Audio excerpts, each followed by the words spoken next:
এখানে আমি দেখাবো কিভাবে $সাইন সার্ভার সুপার গ্লোবাল ভেরিয়েবলের মধ্যে যে কিগুলো রয়েছে সেখান থেকে নির্দিষ্ট কিছু কি কোয়ারি করে প্রদর্শন করানো যায়।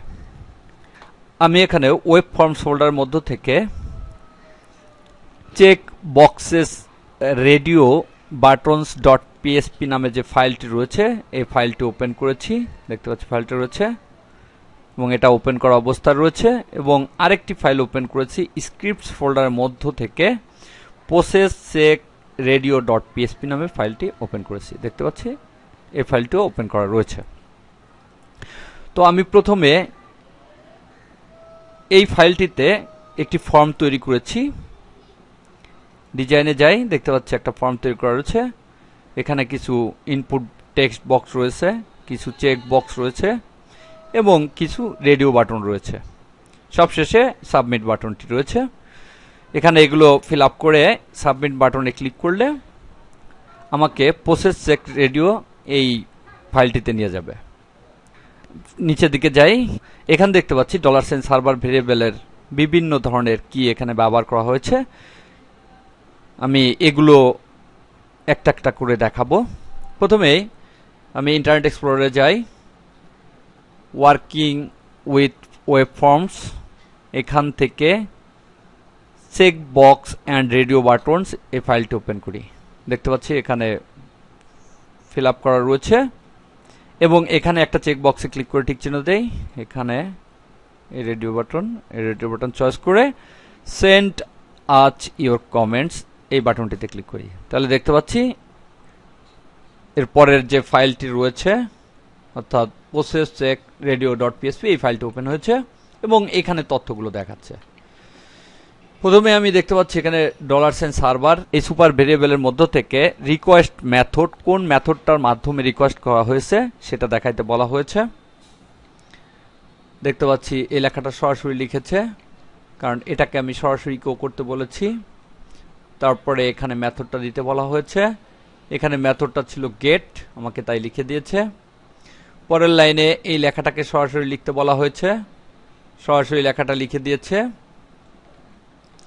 এবং এখানে কোয়ারি স্ট্রিং বলতে যে যে স্ট্রিংগুলো লিখে দেওয়া হয়েছে সার্ভারে সংরক্ষণ করার জন্য সেগুলো এখানে দেখা যাবে। দেখতে পাচ্ছি app name, first name, last name, email, যে বিষয়গুলো আমি দিয়েছি সেগুলো এখানে চলে আসছে।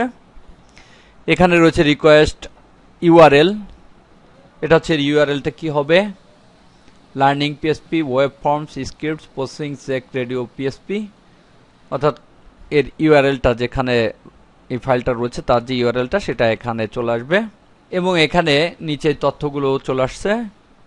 এখানে এইচটিটিপি প্রিফায়ার, এটা হচ্ছে কোন ফাইলটায় আমি ফর্মটা তৈরি করেছিলাম। দেখতে পাচ্ছি এখানে এই ফাইলটা আমি ফর্ম তৈরি করেছিলাম, সেই ফাইলটার নাম এবং পাথ আমাকে দিয়ে দিয়েছে। দেখতে পাচ্ছি নাম এবং পাথ দিয়ে দিয়েছে।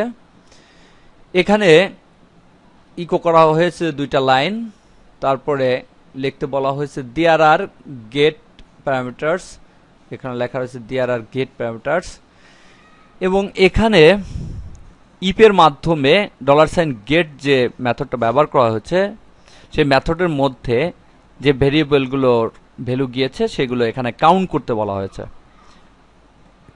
আমি যতগুলো ভ্যালু এখানে দিয়েছি সবগুলো এখানে কাউন্ট করবে এবং যদি গ্রেটার দ্যান 0, 0 চেয়ে বেশি হয়, এ কথা দ্বারা বোঝায় যদি কোনো তথ্য $সাইন গেট ভেরিয়েবলের মধ্যে যে থাকে, এটা ও একটা সার্ভার সাইড ভেরিয়েবল, আমরা যখন গেট মেথডের মাধ্যমে কোনো তথ্য পাঠাই তখন এই ভেরিয়েবলে গিয়ে জমা হয়।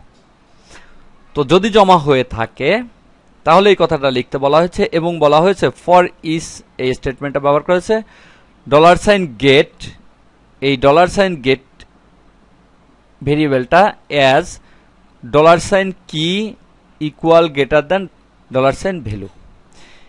এর মধ্যে যে ভেরিয়েবলগুলো রাখা হয়েছে ভেরিয়েবলগুলোর নাম হবে কি এবং এর মধ্যে যে ভ্যালুগুলো রয়েছে সেগুলো ভ্যালু হিসাবে থাকবে এবং যে কয়টা ভ্যালু রয়েছে সেই কয়বার সে লুপ করবে। প্রথমবার লুপ করে সে $সাইন কিটা লিখবে, তারপরে এর ভ্যালুটা বসিয়ে দেবে। দেখতে পাচ্ছি প্রথম লুপ করে $সাইন কিটা পেয়েছে এফ নেম এবং তারপরে ভ্যালুটা লিখে দিবে, ভ্যালুটা লিখে দিচ্ছে জাহেদুল। এরকম প্রত্যেকটার কিটা প্রথম লিখবে, তারপরে ভ্যালুগুলো লিখবে। যতগুলো ভেরিয়েবল রয়েছে আমি যে জায়গাগুলোতে ফিল আপ করেছি সেগুলো এখানে চলে আসছে। আমি যদি এখান থেকে কমিয়ে দেই, আমি এখানে কোনো রেডিও বাটন চয়েস করব না এবং এখান থেকে কোনো চেক বক্সও দিব না, তাহলে শুধুমাত্র 3টা লেখা আসবে, শুধুমাত্র 3টা আসছে এবং লাস্টে যে সাবমিট বাটনটা রয়েছে সেই সাবমিট বাটনটা আসছে। যদি আমি এখান থেকে চয়েস করে দেই, আমি এই 3টাও চয়েস করে দেই, তাহলে এই 3টা আসবে, এই 3টা আসবে এবং সাবমিট বাটনটা আসবে।